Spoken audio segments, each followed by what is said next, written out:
उत्तराखंड के नैनीताल में 12 साल की बच्ची से रेप के बाद हिंदुओं को बटेंगे तो कटेंगे का मतलब अच्छे से समझ में आ गया है। उन्हें अब यकीन हो गया है कि हाथ में कलावा और दिल में छलावा वालों से सावधान रहने की जरूरत है और एक ही उपाय है, एक है तो सेफ है।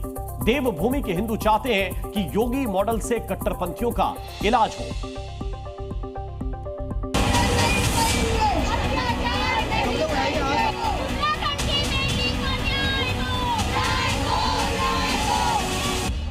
देवभूमि में हैवानियत पर आक्रोश। अब आप लोगों को भी सतर्क होना पड़ेगा, क्योंकि ये लोग हाथ में कलावा और दिल में छलावा लेकर घूमते हैं और इन लोगों के द्वारा हमारे बहनों की माताओं की अस्मिता को लूटा जा रहा है। योगी मॉडल से कट्टरपंथियों का हिसाब। हम अगर एकत्रित नहीं होंगे तो हम पक्का कटेंगे। बटेंगे तो कटेंगे, ये संदेश देवभूमि में रहने वाले हर हिंदुओं के लिए है। नैनीताल की 12 साल की बच्ची के साथ जो दरिंदगी हुई, उससे हिंदू समाज आक्रोशित है। हिंदू बच्चियों को कट्टरपंथी क्यों टारगेट बना रहे हैं, ये उन्हें समझ में आ गया है। इसीलिए हल्द्वानी में हिंदू महापंचायत बुलाई गई और तय किया गया कि अगर कट्टरपंथियों को भगाना है तो योगी मॉडल अपनाना होगा। महापंचायत में तय किया गया कि अब बाहरी लोगों को दुकान नहीं दी जाएगी। जिन कॉलोनी में सिर्फ हिंदू रहते हैं, वहाँ दूसरे धर्म के लोगों की दुकानें अब नहीं चलेंगी, उन्हें खाली करवाया जाए। प्रशासन को भी कह दिया गया है कि बाहरी लोगों का जल्द वेरिफिकेशन पूरा किया जाए, क्योंकि उन्हें अब एक भी हैवानियत बर्दाश्त नहीं है।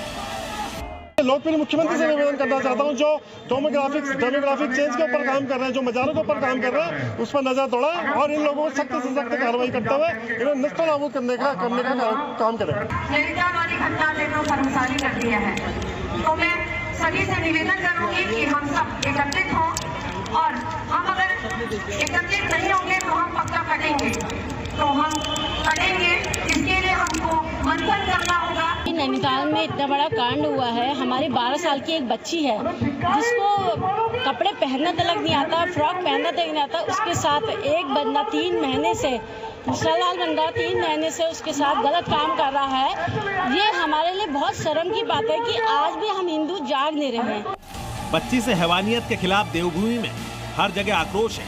हल्द्वानी से लेकर अल्मोड़ा तक विरोध प्रदर्शन हो रहा है। पुलिस 72 साल के आरोपी उस्मान को गिरफ्तार कर चुकी है, लेकिन हल्द्वानी के हिंदू चाहते हैं कि जल्द से जल्द फास्ट ट्रैक केस में निपटारा करके उसे फांसी की सजा दी जाए। सिर्फ न्याय चाह रहे हैं और सिर्फ इस बेटी के लिए नहीं, सारी बेटियों के लिए न्याय चाह रहे हैं।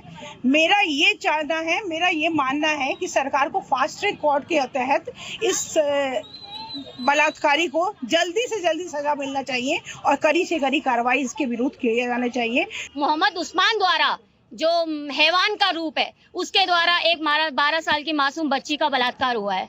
बहुत ही हम लोगों के, हम सभी महिलाओं के लिए सच में अंदर से झकझोर करने वाली बात है। और हिंदू बहुल राज्य उत्तराखंड में डेमोग्राफी में बदलाव को रोकने के लिए लगातार एक्शन लिया जा रहा है। अवैध मदरसों, मस्जिदों, दरगाहों पर बुलडोजर भी चला।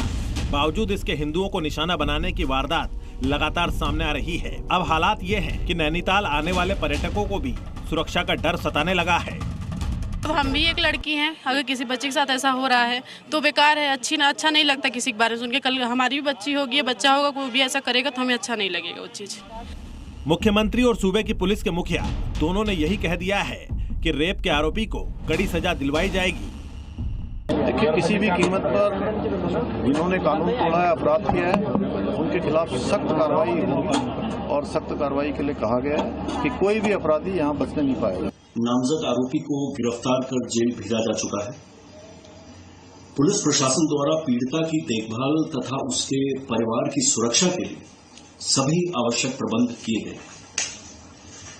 हम ये भी सुनिश्चित करेंगे कि विवेचना समयबद्ध तरीके से पूरी की जाए और माननीय न्यायालय में प्रभावी पैरवी कर आरोपी को कठोरतम सजा दिलाई जाए। देवभूमि का गुस्सा तभी शांत होगा जब हिंदू बच्ची को इंसाफ मिलेगा। साथ में जरूरत उन बहारियों पर नकेल कसने की है जो लैंड जिहाद, लव जिहाद के नाम पर हिंदुओं को निशाना बनाते हैं। ब्यूरो रिपोर्ट, जी मीडिया।